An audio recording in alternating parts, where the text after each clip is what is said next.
भारत की पारंपरिक ज़मीन में कई ऐसे रहस्य दबे हैं जो कई वर्षों या कहें तो कई सदियों के बीत जाने के बाद भी आज भी उसी तरीके से ताज़ा और अनसुलझे हैं जितने कि पहले हुआ करते थे। ये रहस्य कुछ ऐसे हैं जिन्हें जितना सुलझाने की कोशिश होती है ये उतने ही उलझते जाते हैं। ऐसा ही एक रहस्य है राजस्थान की सरजमीन पर स्थित एक छोटे से गांव कुलधरा के भीतर।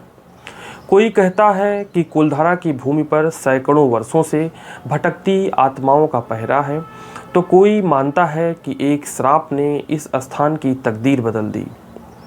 नमस्कार दोस्तों, आप देखना शुरू कर चुके हैं आपका अपना पसंदीदा चैनल वाईटी ज्ञान। मैं अभिषेक शुक्ला आज आपके सामने एक नई कहानी कुलधरा गांव की कहानी लेकर उपस्थित हुआ हूं। चलिए विस्तार से जानते हैं कुलधरा गांव के बारे में, साथ ही इससे जुड़े हुए तथ्यों और रहस्यों के बारे में।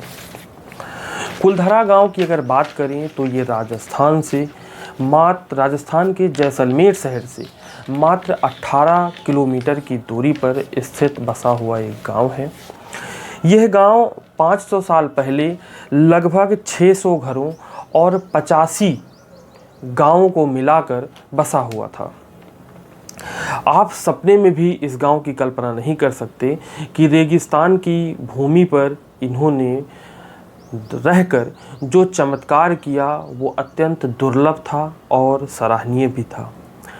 यहाँ के ब्राह्मण ना सिर्फ मेहनती थे, यहाँ पालीवाल ब्राह्मणों ने निवास किया।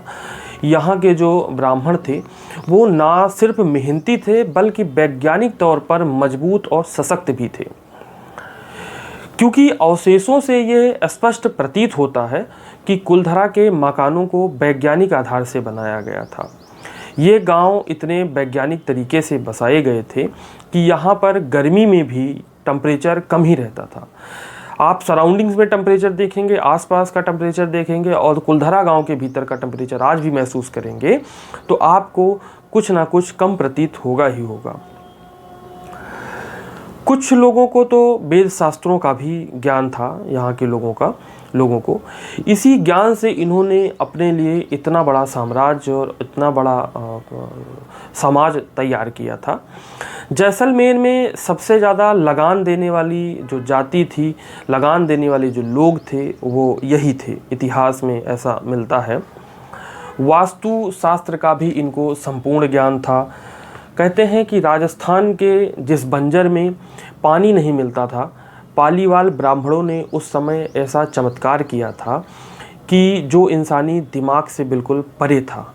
पालीवाल ब्राह्मणों ने ज़मीन पर उपलब्ध पानी का प्रयोग नहीं किया, ना ही वर्षा के पानी को उन्होंने संग्रहित किया, बल्कि रेगिस्तान की मिट्टी में मौजूद पानी के कणों को खोजा और जिप्सम की सतह के ऊपर अपना मकान बनाया। जिप्सम की सतह की बात करें तो जिप्सम के आर पार, अगर जिस जगह पर जिप्सम की लेयर होती है वहाँ पर उसके लेयर के आर पार पानी नहीं जा पाता। इस वजह से इन लोगों ने, पालीवाल ब्राह्मणों ने अपना जो मकान बनाया, साथ ही जो ये खेती करते थे वो जिप्सम की लेयर के ऊपर ढूंढ के ये ढूंढते थे कि जिप्सम की लेयर कहाँ पर है और वहीं पर जाकर ये बस जाते थे और उसी के ऊपर अपना मकान बनाते और खेती करते, ताकि जो पानी है वो ज़मीन के अंदर ना जा सके। ये इनके जो गांव थे वो आपस में झरोखों से जुड़े हुए थे। इनके जो घर थे वो आपस में झरोखे से जुड़े हुए थे, इसलिए एक घर से दूसरे सिरे तक जो घर स्थित है वहाँ तक अपनी बात पहुँचाने के लिए इनको किसी माध्यम की ज़रूरत नहीं पड़ती थी। ये आसानी से अपनी बात पहुँचा लेते थे। इस तरीके से इन लोगों ने अपने गाँवों को डिज़ाइन किया हुआ था। इस तरीके से अद्भुत गांव इन्होंने बसाया था कि अगर दुश्मन आ जाए तो दुश्मन आने के पहले आए और उसके 4 गुना पहले ही दुश्मन के आने की आहट इन तक पहुंच जाती थी। जैसे कि आज के ज़माने में टेलीफोन होता है, उसी तरीके से कुछ इन्होंने अपने गाँवों को और मकानों को बसा रखा था। हैरत की बात यह है कि पाली से कुलधरा, ये पालीवाल ब्राह्मण जैसा कि नाम से स्पष्ट है ये पाली के थे, पाली के रहने वाले थे। पाली से ये माइग्रेटेड होकर कुलधरा गांव आए थे।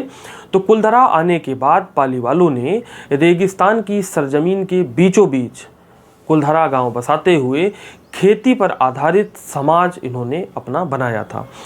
इनकी समृद्धि का जो राज था, जो रहस्य था, वो खेती ही था।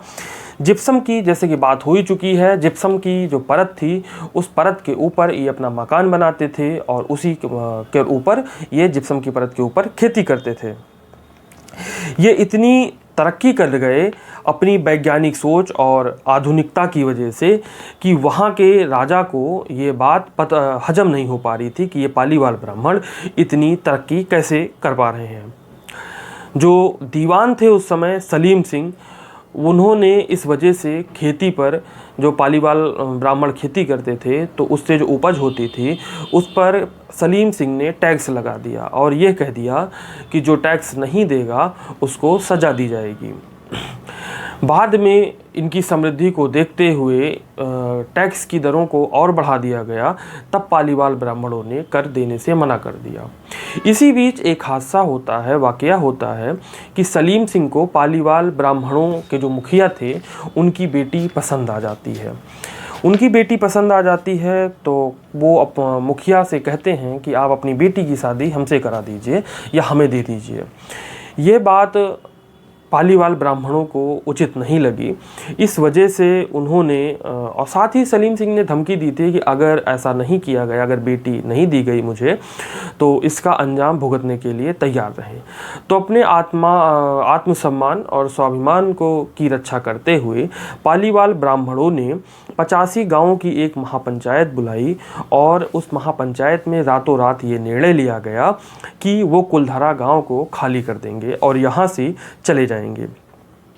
जब पालीवाल ब्राह्मण रात को गांव को छोड़ रहे थे तब दीवान को ये बात ना पता लग जाए कि पूरा गांव खाली हो रहा है, उन्होंने सुरंगों का प्रयोग किया। कहते हैं कि जिन सुरंगों का उपयोग पालीवाल ब्राह्मणों ने गांव छोड़ने के लिए किया था, इन 100 सुरंगों में, लगभग 100 सुरंगें थी ये, इन सुरंगों में उनके पूर्वजों का धन आज भी छुपा हुआ है। यही कारण है कि कुलधरा को 100 सुरंगों का शहर भी कहा जाता है। एक बात आपको और बताना भूल गए थे कि यह खूबसूरत गांव जिस शहर के किनारे बसा हुआ है वो जैसलमेर है। जैसलमेर पिंक सिटी, एक तरीके से पीले पीले मकान आपको यहाँ पे दिखेंगे। चलिए आते हैं अपनी मुख्य कहानी पर। तो कुलधरा को 100 सुरंगों का शहर भी कहा जाता है। ऐसा मानना है कि इन गुफानुमा सुरंगों में आज तक जो भी गया है वो वापस नहीं आ पाया है। ये सुरंगें उत्तर में अफ़गानिस्तान तक जाती हैं और दक्षिण में हैदराबाद तक जाती हैं। कुलधरा से जाते जाते पालीवाल ब्राह्मणों ने इस गांव को श्राप दे दिया था कि इस स्थान पर कोई भी नहीं बस पाएगा और जो भी यहाँ पर बसने के लिए आएगा वो बर्बाद हो जाएगा। इस वजह से आज भी ये गांव वीरान ही पड़ा है। यहाँ पर कोई भी बसावट या कोई भी रिहायशी एरिया नहीं बन पाई है। आज भी जैसलमेर में जो तापमान रहता है, जैसे गर्मी का टेम्परेचर, गर्मी में कुलधरा गांव में टेम्परेचर कम रहेगा, ठंडियों में कुलधरा गांव में सामान्य की तुलना में टेम्परेचर अधिक रहता है। वैज्ञानिकों की टीम जब कुलधरा गांव पहुंची तो उन्होंने मशीनों की आवाज़ और तरंगों की मशीनों में कुछ आवाज़ और तरंगों की रिकॉर्डिंग की, जिससे ये पता चलता है कि कुलधरा में आज भी कुछ शक्तियाँ मौजूद हैं जो इस गांव में किसी को रहने नहीं देती हैं। मशीनों में रिकॉर्ड तरंग ये बताती है कि मौजूदा शक्तियाँ कुछ ना कुछ संकेत तो देती हैं। आज भी कुलधरा की गांव की सीमा में मोबाइल नेटवर्क और रेडियो काम करना बंद कर देते हैं और जैसे ही आप कुलधरा की सीमा से बाहर निकलते हैं आपका मोबाइल फ़ोन और रेडियो प्रॉपर चलने लगता है। जो हमारे दोस्त कुलधरा गांव घूमने जाएं या घूमकर आ चुके हैं वो इन चीज़ों को महसूस करें और हमें भी बताएं कमेंट के माध्यम से, और जो घूमकर आ चुके हैं वो भी हमें बताएं कि क्या ये बात सत्य है, कहाँ तक ये इस बात में सच्चाई है। कहते हैं कि कुलधरा इन्हीं सारी वजहों से कुलधरा गांव में शाम होते होते ही यहाँ से लोग निकल जाते हैं और शाम ढलने के बाद में जब वहाँ पर कोई होता नहीं है तो आज भी वहाँ पर जाने की हिम्मत कोई नहीं जुटा पाता है रात्रि के समय। उजड़ने के बाद एक चीज़ तो हुआ कि कुलधरा को राजस्थान सरकार ने एक पर्यटक स्थल के तौर पर विकसित किया। जो भी वहाँ पर्यटक जाते हैं कहते हैं कि उन्हें कुछ, पर्यटकों का कहना है कि उन्हें कुछ अजीबोगरीब एहसास होने लगता है। किसी को आसपास चूड़ियों और के टूटने की, महिलाओं के खिलखिलाने की आवाज़ सुनाई पड़ती है, तो किसी को लगता है कि जैसे उनके पास से कोई गुजर रहा है। कुलधरा से जुड़ी हुई कहानियाँ भटकती आत्माओं के श्राप के बारे में बहुत कुछ कहती हैं, लेकिन वास्तु शास्त्री इस विषय पर अपनी अलग ही राय रखते हैं। चूँकि मुझे वास्तु शास्त्र का ज्ञान नहीं है, इस वजह से मैं जो बातें रिसर्च के तौर पर जो विभिन्न सूत्रों से मुझे पता लगी हैं उनको मैं एज इट इज़ पढ़ देता हूँ। जो भी हमारे दर्शक, जो भी हमारे परिवार के सदस्य जिनको वास्तु शास्त्र का ज्ञान है वो मुझे इस बात को बताएंगे कि इसमें कहाँ तक सच्चाई है। चलिए इसको मैं पढ़ता हूँ। वास्तुशास्त्र के ज्ञाताओं का कहना है कि कुलधरा के नैऋत्य कोण में पूरे साल बारिश होने की वजह से लगातार नमी रहती है और काई भी जमी हुई है। साथ ही कुलधरा का पूर्व आग्नेय बढ़ने से ईशान कोण घट गया है। वास्तु शास्त्र के अनुसार ऐसे स्थान पर जिसका नैऋत्य कोण नीचा, नमी से ओतप्रोत और पानी का जमाव रहता हो, काई जमी हुई हो, नैऋत्य कोण के दक्षिण या पश्चिम में बढ़ाव हो, जिस कारण यहाँ हवा का प्रभाव बाधित हो, ऐसे स्थान पर अत्यधिक नकारात्मक ऊर्जा उत्पन्न हो जाती है। नैऋत्य कोण के वास्तु दोषों के साथ यदि ईशान कोण में भी वास्तु दोष हो, यानी ईशान कोण में भी कमी हो, जैसे कि ईशान कोण का दबा, कटा या घटा होना इत्यादि, तो नैऋत्य कोण के इस वास्तु दोष में और ज़्यादा वृद्धि हो जाती है। इन सभी कमियों की वजह से वहाँ उत्पन्न हुई नकारात्मक ऊर्जा को कभी कभार भूत प्रेत और बुरी आत्माओं का नाम दे दिया जाता है। तो ये तो रहा वास्तु शास्त्रियों का तर्क। कहाँ तक ये बात सच है, कहाँ तक ये झूठ है, इस बात का तो मेरे पास में कोई प्रमाण नहीं है, लेकिन फिर भी ये कहानी, ये रहस्य आज भी अनसुलझा हुआ है। जब इतनी बात हो ही चुकी है पालीवाल ब्राह्मणों से संबंधित, तो उनके बारे में चर्चा कर लेते हैं कि ये पालीवाल ब्राह्मण थे कौन, कहाँ से आए थे, आज इनकी स्थिति क्या है। जैसा कि मैं पहले ही बता चुका हूँ कि पालीवाल ब्राह्मण नाम से ही प्रतीत हो रहा है कि पालीवाल ब्राह्मण पाली राजस्थान से माइग्रेटेड होकर कुलधरा गए थे। ये पालीवाल ब्राह्मण महाराज हरिदास के वंशज हैं। यही लोग महारानी रुक्मिणी के पुरोहित भी थे, वही महाभारत वाली रुक्मिणी जी उनके पुरोहित थे। इन्होंने ही श्री कृष्ण के पास रुक्मिणी की प्रेम पांति पहुंचाई थी। ये कहते हैं कि ये उच्च श्रेणी के सच्चे ब्राह्मण हैं। आज पालीवाल दो गुटों में बंट चुके हैं। कुछ लोग राजपूत में शामिल हो रहे हैं तो कुछ लोग किसी अन्य शाखा में चले गए हैं। आज़ाद भारत में इनकी संख्या अब बहुत कम रह चुकी है। पालीवाल गांव तो आज दिखते नहीं हैं, लेकिन ये सुरंगें इनके स्वाभिमान की कहानी आज भी गा रही हैं। जो खजाना खोजने यहाँ आता है वो फिर दोबारा किसी को नहीं दिख पाया है। खुद सरकार भी ये काम नहीं कर पा रही है अपनी एक जाति को बचाने के लिए। तो इनके संरक्षण की बहुत ज़रूरत है। आज कहानी में बस इतना ही।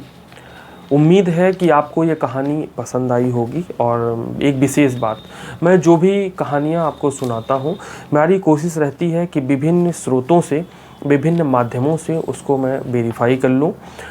आपको एक भी तथ्य कुछ ऐसा ना मैं बताऊं जो कि मिथ्य हो, जो कि झूठ हो या गलत हो। जो तथ्यों पर आधारित कहानियां हैं वो मैं सुनाता समझाता हूं। आप किसी भी कहानी को आप खुद भी गूगल पर रिसर्च करके देख सकते हैं। जो भी मेरे द्वारा बातें बताई जाती हैं, मेरी तरफ से अपनी कोई भी बात नहीं होती है। उम्मीद है कि आपको ये कहानी अच्छी लगी होगी। मिलते हैं एक नई कहानी में, एक नए एपिसोड के साथ में। तब तक के लिए आप लोग अपना ख्याल